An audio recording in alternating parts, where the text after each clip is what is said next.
Debate on the Public Accounts Committee's report on the Pier project continued in the House of Assembly on July 29th.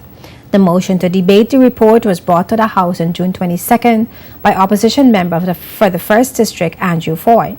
Citing flaws such as factual inaccuracies and procedural failures, Education Minister Myron Walwyn says the Public Accounts Committee report on the Pier project brings the highest lawmaking body of the land into disrepute and insists that the report be removed and corrected. I mentioned, Madam Speaker, that I spoke to a number of the persons who were interviewed by the Public Accounts Committee, and they are yet to see their statement. We had an issue, Madam Speaker, where one of the interviewees had asked for and was invited to retract some comments that he may have made during the process. And because that very important step was not followed, it ended up right back in the report, even though he had asked for it to be sanitized. And it became an issue for discussion on the debate. I am saying, Madam Speaker, that we cannot, as the highest lawmaking body in the land, break our own rules. It does not set the right precedents. It is wrong. It doesn't set a good example. And it brings the House of Assembly, this House of Assembly, into disrepute. And I say that, and I will dare any member to challenge me on that, because you can't break your own rules. The standing orders, this is the Bible for the House of Assembly. This is the Bible for the House of Assembly. These are the rules, the permanent rules. That's why they're called standing orders. They're permanent rules that you must stand by unless you change them. And if we're saying that witnesses must get a chance to read their witness statement before, it means that anything, this document, that contravenes the standing orders should not be here. It should not be here. It should be taken back, Madam Speaker, off the table and sent back for the correct procedure to be followed and brought back here. Failing to comply with correct procedures has been a revolving theme in the arguments put forward by both opposition and government members in the House of Assembly. The legislators have repeatedly accused each other of failing to follow administrative guidelines pertaining to the procedures leading up to the Pier project and a compilation of the Public Accounts Committee report on the project. And the minute look like there was somebody pay out $500,000 for work that wasn't done. That's what the PAC report says. Man, come on, stop being so. Go and find information. You had the same PwC report I had that says $1 million over here for these works and $500,000 over here for these works. Pay. But you made it sound like somebody up at the port or somebody down in the ministry or somebody somewhere got $500,000 for work that wasn't done. The work is right there. Go and dig up. If you're doing Madam Speaker, if you're in the Public Accounts Committee and you have to hire an accountant or hire somebody to help to delve into these things, you have to do it before you accuse people of things.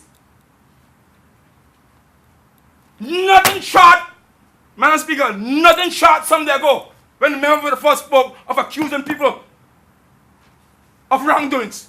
Nothing short. But nothing to back it up. Nothing to back up the wrongdoings you're accusing people of. Go and get the report from PwC. Look down every line and understand what it says and match it with the work that was done. Match it. Stop it. Stop making people look at teeth in. And you don't want to prove. The basis of the Auditor General's report on the Pier project was a $3 million expenditure that was to be paid by the Ports Authority for piles to be used on the project. This is according to Communications and Works Minister Mark Vanterpool, who didn't mince words in a fiery shutdown of the Public Accounts Committee report. I ain't gonna mince my words on this matter, Madam Speaker, because we are trying to move this country forward and there's a group trying to stop it. They're trying to prevent it. In what interest, I don't know. I don't know. I don't care what they say. But if they're in the direction they're going and how they're going, they want this country go backward. Stop. And I can bring out other things and show you what they were doing and what we're trying to do.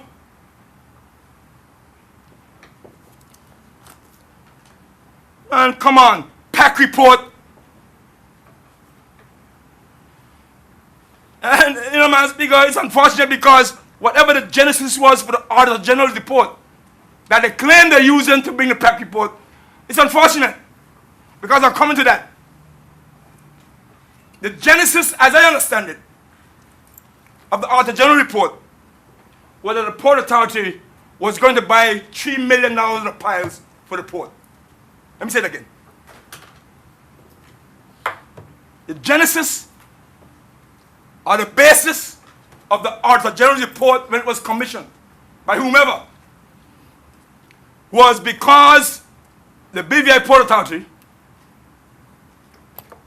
yes, on the direction and the general guidance of the Minister of Communication and Works, Honorable Mark Vanterpool,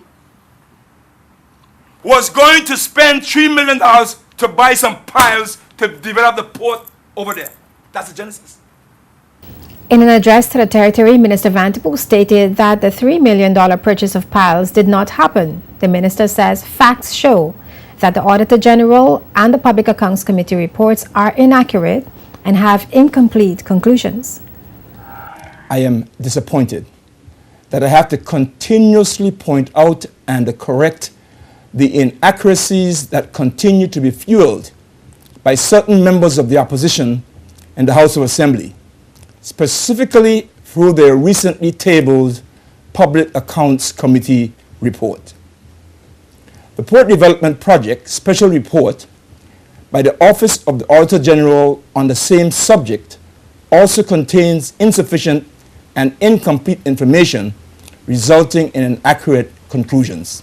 Not one shred of evidence has been presented that concludes that there was any conflict of interest or any act of illegality or wrongdoing on the part of this government. First District Representative and Opposition VIP member Andrew Foy, who brought the motion to debate the report, is yet to present counter-arguments in his wind-up debate on the report. The House is expected to resume its sitting after the festival celebrations.